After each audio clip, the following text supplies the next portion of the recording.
जय माता दी भक्तजनों। आज मैं आप लोग के लिए लेके आई हूँ संपूर्ण हिंदी में दुर्गा कवच का पाठ।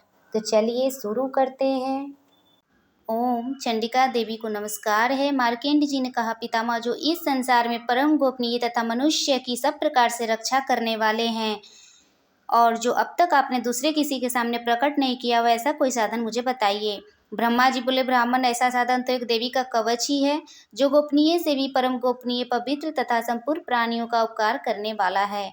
महामुनियों से श्रवण करो। देवी की 9 मूर्तियां हैं जिन्हें 9 दुर्गा कहते हैं। उनके पृथक पृथक नाम बतलाए जाते हैं। प्रथम नाम शैलपुत्री है। दूसरी मूर्ति का नाम ब्रह्मचारिणी है। तीसरा स्वरूप चंद्रघंटा के नाम से प्रसिद्ध है। चौथी मूर्ति को कुष्मांडा कहते हैं। पांचवी दुर्गा का नाम स्कंद माता है। देवी के छठे रूप को कात्यायनी कहते हैं। सातवां काल रात्रि और आठवां स्वरूप महागौरी के नाम से प्रसिद्ध है। नवीं दुर्गा का नाम सिद्धिदात्री है। ये सब नाम सर्वज्ञ महात्मा वेद भगवान के द्वारा ही प्रतिपादित हुए हैं। जो मनुष्य अग्नि में जल रहा हो, रणभूमि में शत्रुओं से घिर गया हो, विश्व संकट में फंस गया हो तथा इस प्रकार भय से आतुर होकर जो भगवती दुर्गा की शरण में प्राप्त हुए हो, उनका कभी कोई अमंगल नहीं होता। युद्ध के समय संकट पड़ने पर भी उनके ऊपर कोई विपत्ति नहीं दिखाई देती। उन्हें शोक दुख कर भय की प्राप्ति नहीं होती। जिन्होंने भक्ति पूर्वक देवी का स्मरण किया, उनका निश्चय ही अभ्युदय होता है। देवेश्वरी, जो तुम्हारा चिंतन करते हैं उनकी तुम निसंदेह रक्षा करती हो। चामुंडा देवी प्रेत पर आरूढ़ होती है और बड़ा ही भय से पर सवारी करती है। ऐन्द्री का वाहन इरावत हाथी है। वैष्णवी देवी गरुड़ पर ही आसन जमाती है। महेश्वरी वृष पर आरूढ़ होती है। कुमारी का वाहन मयूर है। भगवान विष्णु प्रेत माँ लक्ष्मी देवी कमल के आसन पर विराजमान है और हाथों में कमल धारण किए हुए हैं। वृष पर आरूढ़ ईश्वरी देवी ने श्वेत रूप धारण कर रखा है। ब्राह्मणी देवी हंस पर बैठी हुई है और सब प्रकार के आभूषणों से विभूषित है। इस प्रकार ये सभी माताएं सब प्रकार की योग शक्तियों से संपन्न है। इनके सिवा और भी बहुत सी देवियां हैं जो अनेक प्रकार के आभूषणों की शोभा से युक्त तथा नाना प्रकार के रत्नों से सुशोभित है। ये संपूर्ण देवियां क्रोध में भरी हुई हैं और भक्तों की रक्षा के लिए रथ पर बैठी दिखाई देती हैं। ये शंख चक्र गदा शक्ति हल और मूसल खेटक और तोमर परशु तथा पास कुंत और त्रिशूल एवं उत्तम सारंग धनुष आदि अस्त्र शस्त्र अपने हाथों में धारण करती हैं। दैत्यों के शरीर का नाश करना, भक्तों को अभयदान देना और देवताओं का कल्याण करना, यही उनके शस्त्र धारण करने का उद्देश्य है। कवच आरंभ करने के पहले इस प्रकार प्रार्थना करनी चाहिए कि महान रौद्र रूप, अत्यंत घोर, महान पराक्रम, महान बल और महान उत्साह वाली देवी, तुम महान भय का नाश करने वाली हो। तुम्हें नमस्कार है। तुम्हारी ओर देखना भी कठिन है। शत्रुओं को भय बढ़ाने वाली जगदम्बिके मेरी रक्षा करो। पूर्व दिशा में इंद्री इंद्र शक्ति मेरी रक्षा करे। अग्नि कोण में अग्नि शक्ति, दक्षिण दिशा में वराही तथा नैऋत्य कोण में खरग धारणी मेरी रक्षा करे। पश्चिम दिशा में वारुणी और वायव्य कोण में मृग पर सवारी करने वाली देवी मेरी रक्षा करे। उत्तर दिशा में कुमारी और ईशान कोण में शूलधारिणी देवी रक्षा करे। ब्रह्माणी, तुम ऊपर की ओर से मेरी रक्षा करो और वैष्णवी देवी नीचे की ओर से मेरी रक्षा करे। इसी प्रकार सौ को अपना वाहन बनाने वाली चामुंडा देवी 10 दिशाओं में मेरी रक्षा करे। जया आगे से और विजया पीछे की ओर से मेरी रक्षा करे। वाम भाग में अजिता और दक्षिण भाग में अपराजिता रक्षा करे। उद्योतनी शिखा की रक्षा करे। उमा मेरे मस्तक पर विराजमान होकर रक्षा करे। ललाट में मालाधारी रक्षा करे और यशस्विनी देवी मेरे भवों का संरक्षण करे। भवों के मध्य भाग में त्रिनेत्रा और नथनों की यम घंटा देवी रक्षा करे। दोनों नेत्रों के मध्य भाग में सांखनी और कानों में द्वारवासिनी रक्षा करे। कालिका देवी कपोलों की तथा भगवती सांकरी कानों की मूल भाग की रक्षा करे। नासिका में सुगंधा और ऊपर के होठ में चर्चिका देवी रक्षा करे। नीचे के होठ में अमृत कला तथा जीवा में सरस्वती देवी रक्षा करे। कुमारी दांतों की और चंडिका कंठ प्रदेश की रक्षा करे। चित्रघंटा गले की घाटी की और महामाया तालु में रहकर रक्षा करे। कामाक्षी ठोड़ी की और सर्वमंगला विरिवाणी की रक्षा करे। भद्रकाली ग्रीवा में और धनुधर पृष्ठ मेरुदंड में रहकर रक्षा करे। कंठ के बाहरी भाग में नीलग्रीवा और कंठ के नली में नलकुबरी रक्षा करे। दोनों कंधों में खड़गिनी और मेरे दोनों भुजाओं की वज्रधारणी रक्षा करे।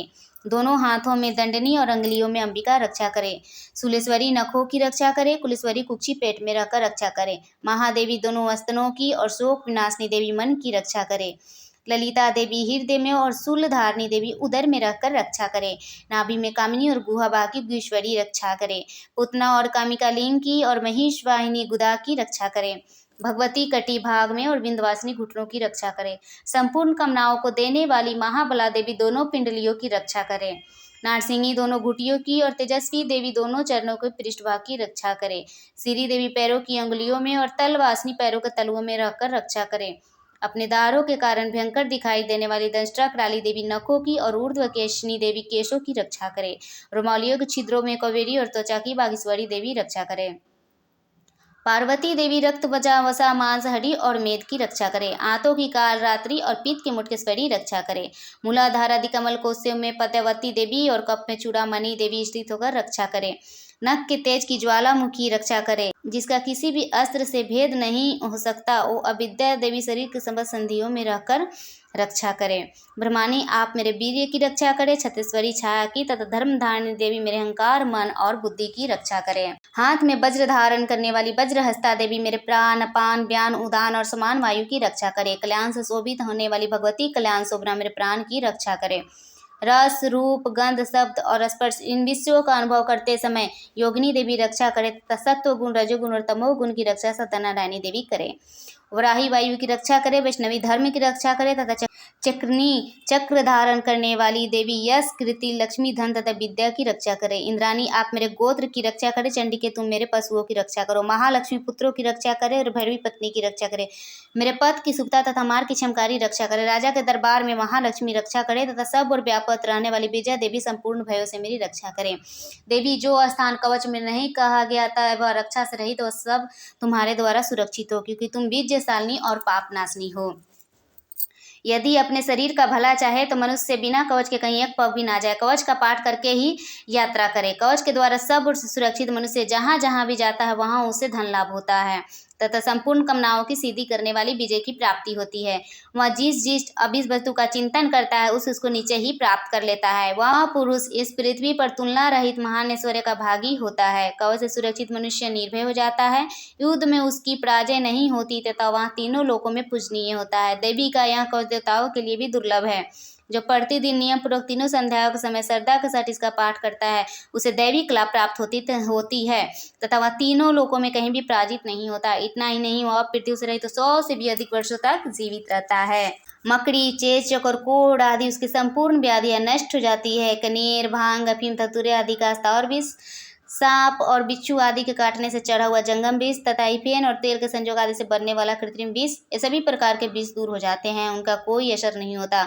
इस पृथ्वी पर मारण मोहन आदि जितने अभिचारिक प्रयोग होते हैं तथा इस प्रकार के जितने मंत्र यंत्र होते हैं वे सब इस कवच को हृदय में धारण कर लेने पर उस मनुष्यों को देखते ही नष्ट हो जाते हैं। यही नहीं, पृथ्वी पर विचरने वाले ग्राम देवता, आकाशचारी देवसी, जल के संबंध से प्रकट होने वाले गण, उपदेश मात्र से सिद्ध होने वाले निम्न कोटि के देवता, अपने जन्म के साथ प्रकट होने वाले देवता, कुल देवता, माला कंठमाला आदि डाकनी शाकनी, अंतरिक्ष में विचरने वाली अत्यंत बलवती भयानक डाकनियां, ग्रह भूत पिशाच यक्ष गंधर्व राक्षस ब्रह्म राक्षस बेताल कुश मांड और भैरव आदि का अनिष्टकारक देवता भी हृदय में कवच धारण किए रहने पर उस मनुष्य को देखते ही भाग जाते हैं।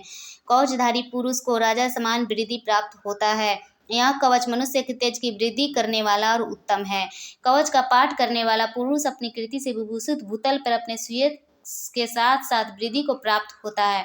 जो पहले कवच का पाठ करके उसके बाद सप्तशती चंडिका का पाठ करता है उसकी जब तक वन पर्वत और कानन सहित पृथ्वी टिकी रहती है तब तक यहाँ पुत्र पौत्र आदि संतान परंपरा बनी रहती है। फिर देह का अंत होने पर वह पुरुष भगवती महामाया का प्रसाद से उस नित्य परम पद को प्राप्त होता है जो देवताओं के लिए भी दुर्लभ है। वह सुंदर दिव्य रूप धारण करता है और कल्याण में शिव के सत्यानंद का भागी होता है। बोलिए माँ शेरा वाली के सच्चे दरबार की जय, माँ दुर्गा की जय। तो आप दुर्गा कवच का पाठ समाप्त हुआ। तो भक्तजनों, आप लोग को अगर वीडियो अच्छा लगा हो तो लाइक शेयर और चैनल को सब्सक्राइब जरूर कीजिएगा। धन्यवाद। जय माता दी।